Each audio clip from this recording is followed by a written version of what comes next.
Orang pintar kebanyakan ide dan akhirnya tidak ada satupun yang jadi kenyataan. Orang goblok cuma punya satu ide dan itu jadi kenyataan.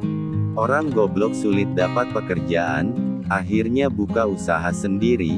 Saat bisnisnya berkembang, orang goblok mempekerjakan orang pintar. Orang pintar maunya cepat berhasil, padahal semua orang tahu itu impossible. Orang goblok cuma punya satu harapan, yaitu hari ini bisa makan. Orang pintar yang hebat dalam analisis, sangat mungkin berpikir negatif tentang sebuah bisnis, karena informasi yang berhasil dikumpulkannya sangat banyak. Sedangkan orang bodoh tidak sempat berpikir negatif karena harus segera berbisnis. Orang pintar berpikir aku pasti bisa mengerjakan semuanya, sedangkan orang bodoh menganggap dirinya punya banyak keterbatasan sehingga harus dibantu orang lain. Orang pintar menganggap sudah mengetahui banyak hal, tetapi seringkali melupakan penjualan. Orang bodoh berpikir simple, yang penting produknya terjual. Orang pintar sering menganggap remeh kata fokus. Buat dia, melakukan banyak hal lebih mengasyikkan. Sementara orang bodoh tidak punya kegiatan lain kecuali fokus pada bisnisnya. Orang pintar merasa gengsi ketika gagal di satu bidang sehingga langsung beralih ke bidang lain, ketika menghadapi hambatan. Orang bodoh seringkali tidak punya pilihan kecuali mengalahkan hambatan tersebut. Orang goblok itu gak banyak mikir, yang penting melangkah. Orang pintar kebanyakan mikir, akibatnya tidak pernah melangkah. Orang pintar belajar keras untuk melamar pekerjaan. Orang goblok itu berjuang keras untuk sukses agar bisa bayar pelamar kerja. Banyak orang tanya, bisnis apa yang bagus? Jawabnya, bisnis yang bagus adalah yang dibuka, bukan yang ditanyakan terus. Setinggi apapun pangkat yang Anda miliki, Anda tetaplah karyawan. Sekecil apapun usaha Anda adalah bosnya.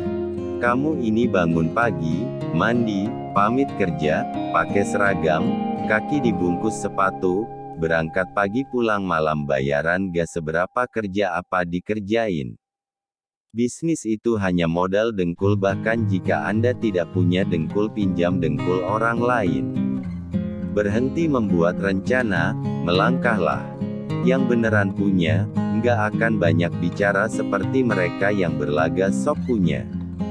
Jadikanlah keluarga sebagai motivator dan supporter pada saat baru memulai menjalankan bisnis maupun ketika bisnis semakin menguras waktu dan tenaga.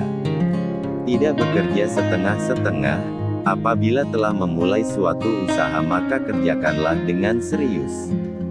Jangan sampai berhenti di tengah jalan karena akan menyia-nyiakan harta, tenaga, waktu yang telah kita kerahkan untuk memulai bisnis.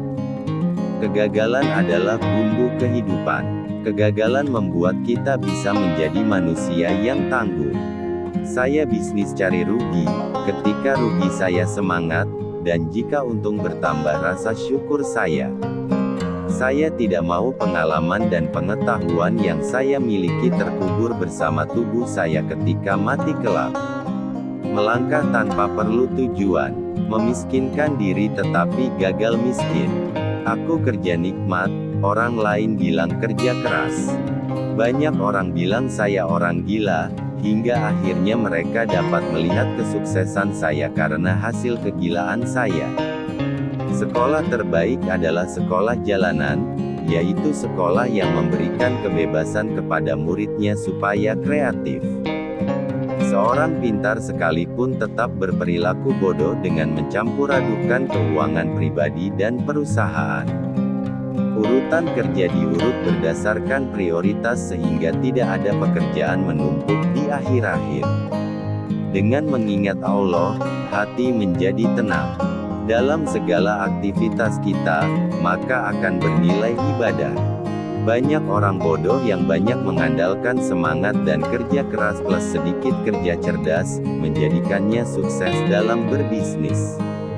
Di lain sisi kebanyakan orang pintar malas untuk bekerja keras dan sok cerdas. Secepatnya beraksi tanpa perlu sertifikasi, orang pintar belajar keras untuk mendapatkan ijazah dan secepat mungkin melamar pekerjaan. Orang bodoh berjuang keras secepatnya mendapatkan uang, agar bisa membayar pelamar kerja. Orang pintar mikir ribuan mil, jadi terasa berat. Saya enggak, cuma melangkah saja, ngapain mikir, kan cuma selangkah. Orang pintar beranggapan, untuk berbisnis perlu tingkat pendidikan tertentu. Orang bodoh berpikir, dia pun bisa berbisnis. Orang pintar berlogika sehingga bermimpi sesuatu yang secara logika bisa dicapai. Orang bodoh tidak peduli dengan logika, yang penting dia bermimpi sesuatu sangat besar, bahkan sesuatu yang tidak mungkin dicapai menurut orang lain. Setiap bertemu dengan orang baru, saya selalu mengosongkan gelas saya terlebih dahulu. Kebanyakan orang merasa sukses itu adalah hasil jerih payah diri sendiri, tanpa campur tangan Tuhan. Mengingat Tuhan adalah sebagai ibadah vertikal dan menolong sesama sebagai ibadah horizontal. Satpam dan tembok rumah yang kokoh bukan jaminan hidup tenang. Hati yang damai, kasih dan tiada kebencian itulah kunci ketenangan dan rasa aman. Semakin goblok seseorang akan kian banyak ilmu yang diperolehnya. Saya menggoblokkan diri sendiri sebelum menggoblokkan orang lain. Rencana itu cuma berlaku buat mereka yang belajar manajemen. Dari A, B, C, D, sampai Z.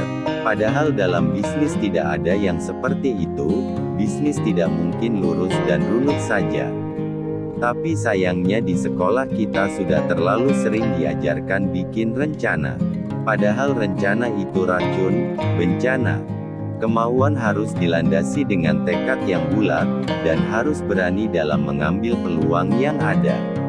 Ilmu memang berserakan di mana-mana di seluruh muka bumi ini, jauh lebih banyak dibanding yang ada dalam gedung sekolah atau kampus. Bahkan seekor ayam pun bisa memberikan ilmu dan inspirasi yang sangat berharga.